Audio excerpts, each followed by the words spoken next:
6 months ago, I did a video on the Lexus LS500 luxury sedan. And when we were filming that video, me and the entire team just couldn't stop laughing because we all agreed that nobody would watch it because nobody buys Lexus LS sedans. To our astonishment, that video ended up being the most watched on this channel. It's now approaching close to 200,000 views and climbing, a record for this very young YouTube channel. From what I learned from this experience, that you guys really like watching videos about cars that nobody buys, so I figured that I would do a sequel.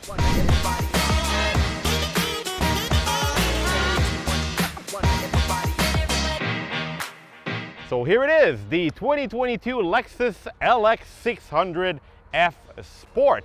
It's another very expensive vehicle from Lexus. It's a massive full-size luxury SUV that's not necessarily competing very well from a sales standpoint, especially not against the American car makers. In this category of vehicles, most people look for a Cadillac Escalade, a Lincoln Navigator, and perhaps even a Jeep Grand Wagoneer. However, Lexus is still persisting with the LX. It has completely overhauled the model for 2022, and it feels really good because the old model had been around since 2008. But you know what? Comparing the LX600 to a Cadillac Escalade is a bit unfair for this vehicle. I prefer comparing it to a Mercedes-Benz G-Wagon because this is first and foremost an off-road vehicle that's wearing a tux. So come with me, we're going to go for a drive and we're going to explore all the multiple facets of the very intriguing and highly expensive 2022 Lexus LX600 F Sport. That's right, Lexus put the F Sport moniker on a massive luxury SUV.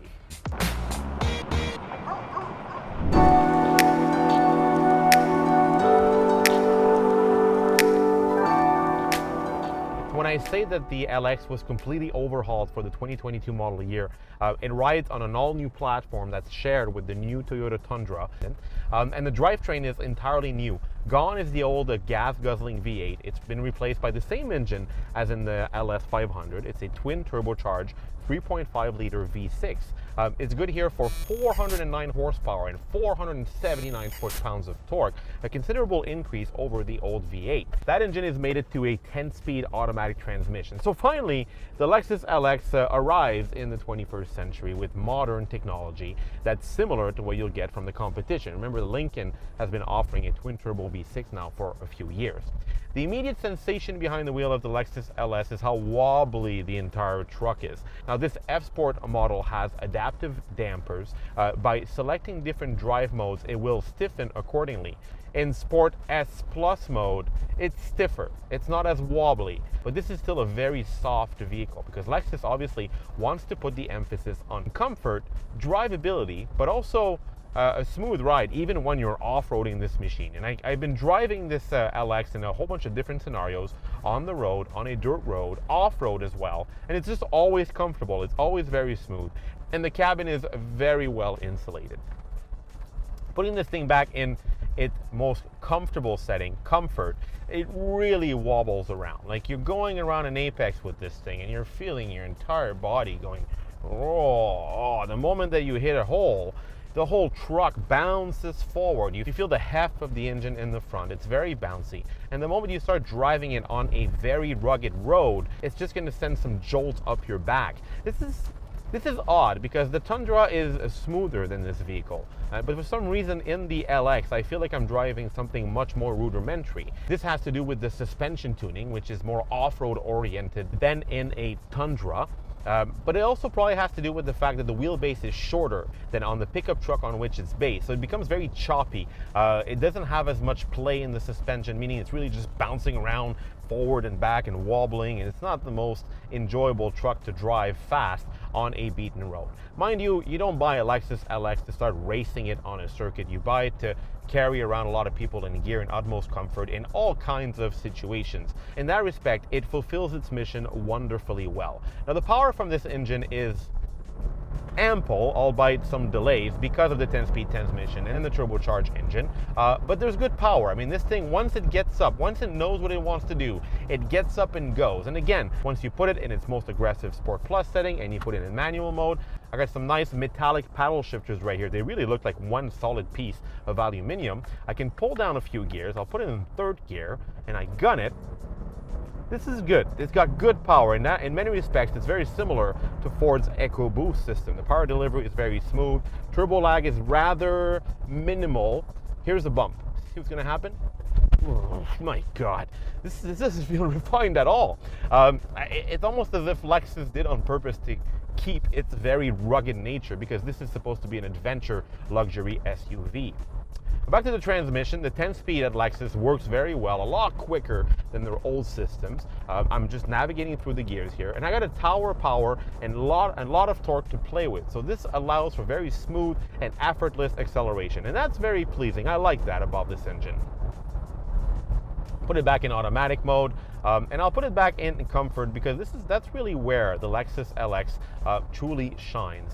Now, towing is rated at 8,000 pounds for this vehicle, which is competitive. I mean, it's very similar to what you'll get from a Cadillac. However, Jeep is ahead of this vehicle with the Grand Wagoneer, which borders 10,000 pounds. It's a good weight, good enough to transport a large boat or a camper trailer. The brakes are only fine. You don't want to enter a corner too fast with this thing. I really feel like I'm driving like a tower. I'm driving like some kind of a monument. I'm sitting very up high over the ground. The vehicle feels narrow. It's not very long. It's kind of stubby, which also contributes to its clumsy handling characteristics.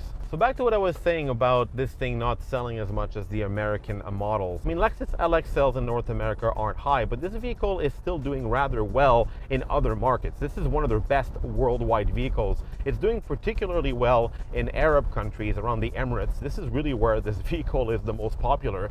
And the resale value on the Lexus LX is through the roof. These are very rare vehicles. Not everybody is willing to pay this much money for a modified Toyota Sequoia. And there's something to like about a very expensive Lexus vehicle that has bulletproof Toyota reliability, but the build quality and the comfort of a high-end European vehicle. Perhaps the most obvious question is, will people want to take one of these vehicles off-roading? I mean, you'll look totally badass in a trail with your $130,000 Lexus LX, but I mean, you could also just go get a Toyota Sequoia or a Chevy Tahoe, which you're going to pay a lot less, and you'll get just as much capability.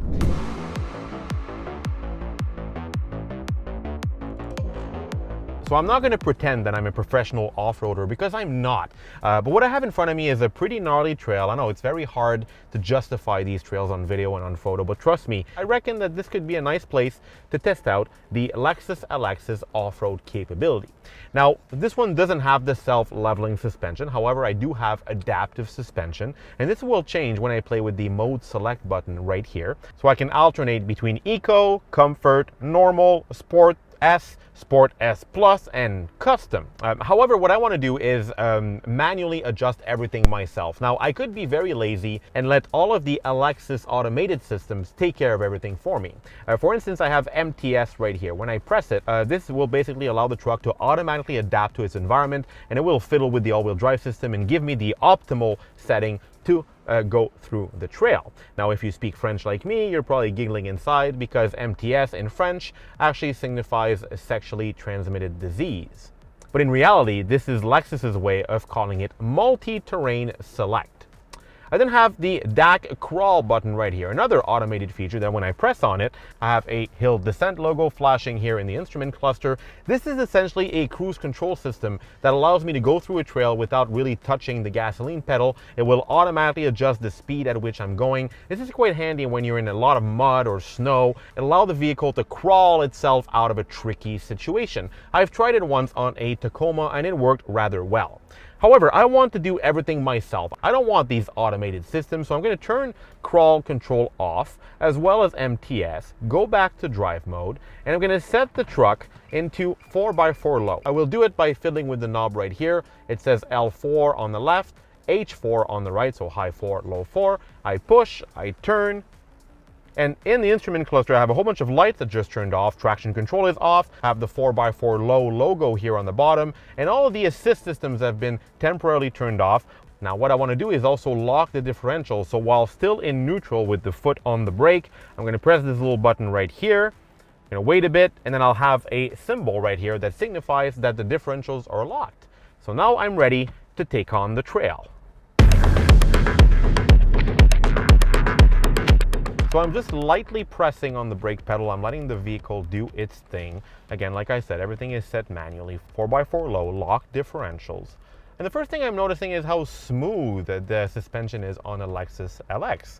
Now I'm going over a terrain where I would normally not be able to drive in a luxury car. Yet here I am speaking to you in a highly cocoon environment. Everything is super quiet. I have my air conditioning running, I have my ventilated seats, and underneath me is a 4x4 machine that's getting me through this field safely and without much drama. Mind you, I really don't want to get stuck here with this vehicle because I do not think I'll be able to take it out again. I'll give it a bit of throttle just to make sure I can get myself out of this swamp. And as you can see, the herbs are at the height of the vehicle to give you an idea of how deep I am here in the forest. I also have a very neat groove here on the hood. Now this is a very massive truck, but the groove allows me to see down forward right where the grill is. I find that super cool because it gives me a lot more of a commanding view on the trail in front of me. I have this neat little screen right here that gives me a lot of information such as my positioning on the trail. It shows me how much the vehicle is tilting. It tells me that my differentials are locked. It even tells me if my wheels are turned or not. Now this is handy when you're in a tricky, muddy area. You're not exactly sure in which direction your wheels are turned.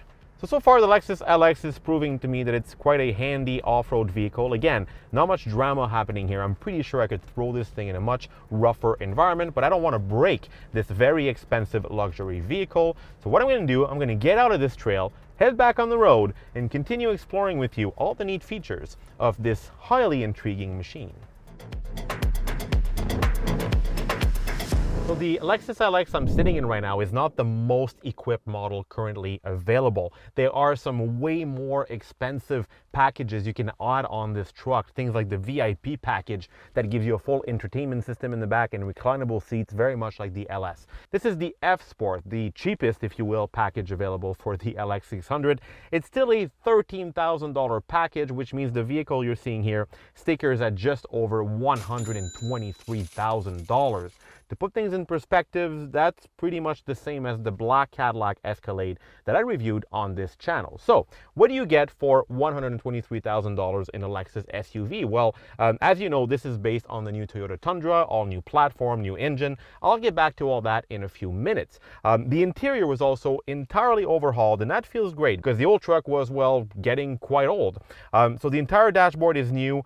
The first thing I'm noticing, which is traditional Lexus stuff, is the build quality and the quality of the materials used in this vehicle. You're probably seeing these massive red seats with the F Sport logo on them. Well, they're extremely comfortable. I also have some neat features where I can cool and heat them, but I also have automatic cooling, automatic heating, and automatic heated steering wheel. Now this may seem like a gimmick, and the first time I saw it I thought that it probably was, because these things tend to either heat or cool the seats and the steering wheel too hot or too cold. You can never find a sweet spot. It's not the case with this system. This is extremely intelligent. I am completely impressed by how precise it is. I set it to auto mode. No matter the weather, if it's hot or cold, while the steering wheel and the seat will automatically adjust to the exterior temperature. This is just one example of the obsessive attention to detail that Lexus puts in all of its vehicles. I have leather everywhere on the center console, here on the interior, in the door inserts, even on the headliner. The sun visor is made of a very interesting texture. It feels of good quality, kind of like a mix between leather and Alcantara. Lexus doesn't need to do that, yet it does. It's all there to justify the very high price tag. Now, why is the engine start button up here on the infotainment system? Lexus just put it here like a normal car. And this is just an example of how confusing this entire setup is right here. I have a lot of buttons because Lexus seems to like buttons, and I have two screens. Now this big one right here is not a volume knob. This is a mode select feature that allows me to alternate between different drive modes: eco, comfort, sport, etc. The volume button is actually all the way up here, this tiny little knob, the big start button, and here on the right I have another knob that allows me to select 4x4 low or 4x4 high. By the way, this thing is always an all-wheel drive. Then you can go even further by selecting more features, which I'll show you in a few minutes. Now the two screens. To Lexus's defense, it has done big strides in improving its infotainment system. The last generation Lexus infotainment system was by far one of the worst ones on the market because of the stupid trackpad, complicated menus, everything was laggy, it was just super hard to do simple things like answering the phone. It's not the case anymore. Lexus has considerably improved this system. Right now I have my Google Maps due to Android Auto activated on the vehicle. This is wireless Android Auto. I was able to sync it to my phone super fast. It automatically connected. I almost didn't have to do anything. So I'm going to enter the Lexus menu. I'm going to leave Android Auto. I'm going to go in settings. I'm going to show you a few things you can do with this system. What's cool is that Lexus finally joining the German car maker by offering customization settings such as cabin illumination. Now this is not as advanced as what you get in the German car makers, but you do have a nice selection of themes right here. I can go from dawn to bamboo or rainforest. Now these are different shades of colors. I have quite a lot of them actually, and this will change the illumination in the car. However, I tried it at night and it's not as flamboyant as what you'll get as in a Mercedes-Benz, for instance. I mean, it does change the lighting here in the door cards, it changes on the center console, and that's about it. I do wish that Lexus had a bit more fun with these illumination themes, maybe put a bit more color, more vibrance, a bit more action going on in the dashboard, because it's all very rational, the way the Japanese car makers like to do it. That being said, this is a good system. It responds fast, it gives me all the information I need very quickly. I can customize things, I can play with the car settings, I can play with Android Auto, I can cycle between menus very fast, and there's very little lag. Now the second screen right here is an interesting one. It's a bit of a gimmick, but it's also quite neat. It's what Lexus calls the G monitor. What it does, it shows me a small picture of the truck, and it tells me basically if the wheels are turned or straight. It gives me a G-force meter. It also confirms to me if the vehicle is set in 4x4 low or not. I have another menu right here for the climate control settings. I can see what's happening in the front, and I have a neat rear menu. That's cool, look at that. It goes from rear to front, allows me to play with the climate control settings out the rear, and of course I've got physical keys right here to adjust everything to my liking. So this is what it looks like in the back of a Lexus LX. Now, contrary to its American competition, I can't have this thing with different wheelbase options, so it's stuck in this shorter format. And as you can see, the front seat is set up for a tall person such as myself, so I don't have that much room back here. I feel like I'm sitting up high. My knees are barely kissing the front seat. However, I have ample headroom. I have a nice armrest right here with two handy cup holders that open up in a very neat sequence as I press the button. And I also have my trusty peasant blockers right here to shield myself from any kind of external influence. Now the Lexus LX600 is technically a 7-seater, but as you can see, these tiny little rear seats are a bit of an afterthought. I'm basically sitting in the trunk. As you can see, I don't have much headroom. Leg room is a bit weird. I mean, my knees are basically kissing my forehead. So this is really where the LX is lagging behind the American competition. I mean, sit in the back of an Escalade or a Lincoln Navigator, you're gonna have a lot more space back here. However, what's interesting about these tiny seats, not only are they made of the same quality leather as the front ones, I have electronic adjustments for them by pressing a button right here. And as you can see, the little tiny electric motor is forcing like crazy to lift my very heavy frame. And I have two cup holders just for myself, and the other side has another two cup holders, so 4 cup holders for 2 tiny little seats back here. Very interesting.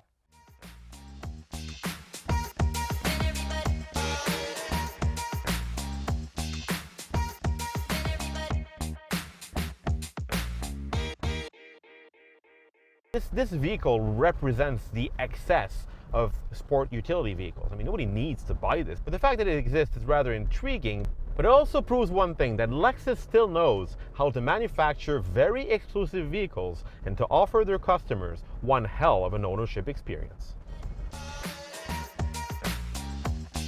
Just like the LS luxury sedan, the LX is a highly intriguing machine, one that remains highly desirable for a certain crop of consumers, and that will definitely one day become a future classic.